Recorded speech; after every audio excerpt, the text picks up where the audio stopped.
Hello Boro fans, it's Joe from Boro Fan TV and this is the preview for the upcoming game on Easter Monday the 5th of April with a 12:30pm kick-off as the Boro take on Watford in the Skybet Championship at the Riverside Stadium. Well, it was a good Friday to forget, Boro fans. Well, definitely not a good Friday. As a trip to the seaside turned sour as we were beaten 3-1 at the hands of Bournemouth. Fair credit to Jonathan Woodgate, and his side that came up with a game plan from the beginning, and that certainly worked to perfection. And unlike us, we were just brittle down to fatigue and were unable to answer anything that Bournemouth had to offer in terms of attacking wise. They started off well.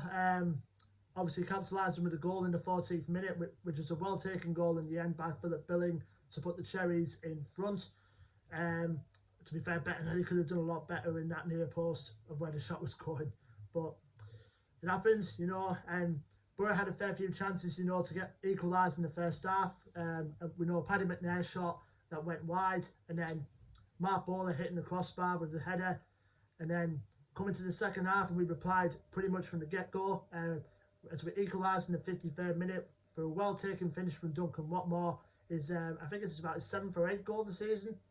I think so, because he's our current top scorer this season in that respect. But our reprieve only lasted about a few minutes, because Bournemouth went up the other end and Scott made it 2-1. A little bit of a defensive slip up there from Sam Morsey allowed Jefferson Lerma to make it 2-1. Obviously with the shot, which Morsey, to be honest, Morsey could have left it for someone else to clear up, more notably Howson or even Fisher, for example. And then Lerma capitalised, the shot deflected off Morsey and into the back of the net for 2-1.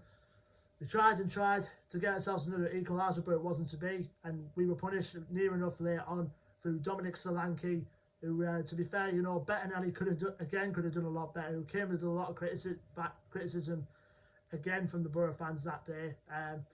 Could have just parried it out to the side, but instead he palmed it forward, and then Solanke pounced on the loose ball to nod it in for 3-1. And I think Neil Warnock was right after the game. I think after that performance, I think our playoff challenge has definitely come to an end. Even though we're still sitting 9th place and we're now 7 points off of playoff places now, it's going to take a minor miracle of sorts, to get a chance again into the top 6 now. And all we need now is just for the clubs around us to slip up, the likes of, like I said, Bournemouth or Cardiff or any club like that. I know Barnsley have been slipping up recently, but still there's other clubs that are still snooping around there. But it will take a miracle now to get into the top 6, but I think our main objective now is just to stay in that top half of the table for this season, I mean, it's fair credit, to Warnock for trying to get us believing we can get to the playoffs this season, but I think now, after 2 successive defeats against Millwall and now Bournemouth, it's going to be an uphill task now, to get into that top 6. But another bit of bad news as well on terms of the injury front, which is piling up now. I think it's now 4. Because as we noticed, Dale Fry was not in the squad for the Bournemouth game. And then we found out afterwards he's going to be out of action for about 2 to 3 weeks due to a calf injury, which presumably was picked up in training the other week during the international break. And Tavernier, who we know he went off against Millwall with a hamstring problem, Warnock has confirmed he'll be out of action for at least 3 weeks as well. So big blows for us, compared to the likes of Dyke, Steele and Brown, who are still out for the season with their respective injuries. So injury tables mounting up, which is not a good sight, going into the last 7 games of the season now. So I think it's fair to say now, Boro fans, that for the next 7 games, it's going to be an uphill task, without them sort of players in the team. Going out to our opponents, Watford, who, unlike us, they're in a rich vein of form now. I think they're in pole position now to take one of the 2 automatic spots along with Norwich. They currently sit 2nd place in the Championship, going into this game. Their record going into this game now is played 39, won 26, drawn 7 and lost 9. I think it's drawn 9, lost 7, yeah. Played 39, won 26, drawn 9 and lost 7. Last game out for them was a 1-0 win at home against Sheffield Wednesday. I think going into this game, Watford are currently on a 6-game winning streak at the moment. the start of the season, you know, with the usual managerial merry-go-round, you know, Vladimir Ivic was in charge for the start of the season when we played them.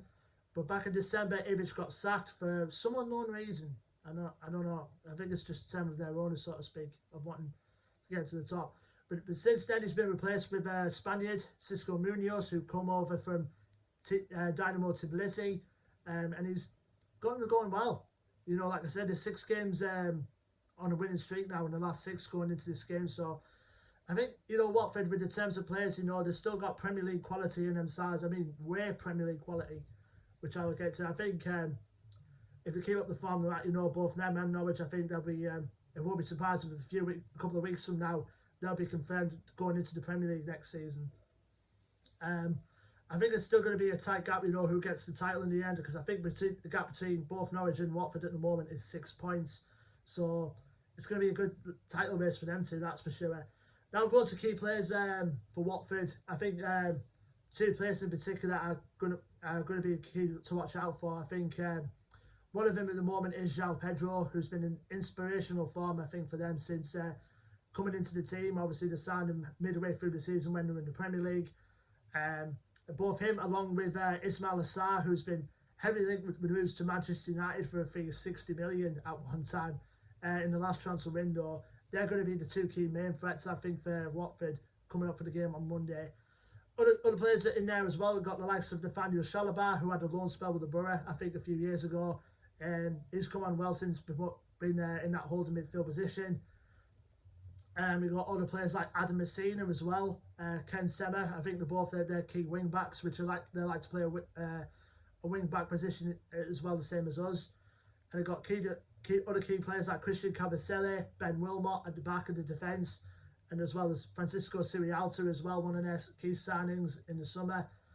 And they've got the likes of Andre Gray as well, whoever they can take off, you know, either the likes of João Pedro or Sarr. Andre Gray can come into the team and still produce the goods in front of goal. So it's going to be a tough test, you know, against a side that, like I said, the 6 games unbeaten, but hopefully, fingers crossed, we could get at least something or at least a point, you know, for the game on Easter Monday.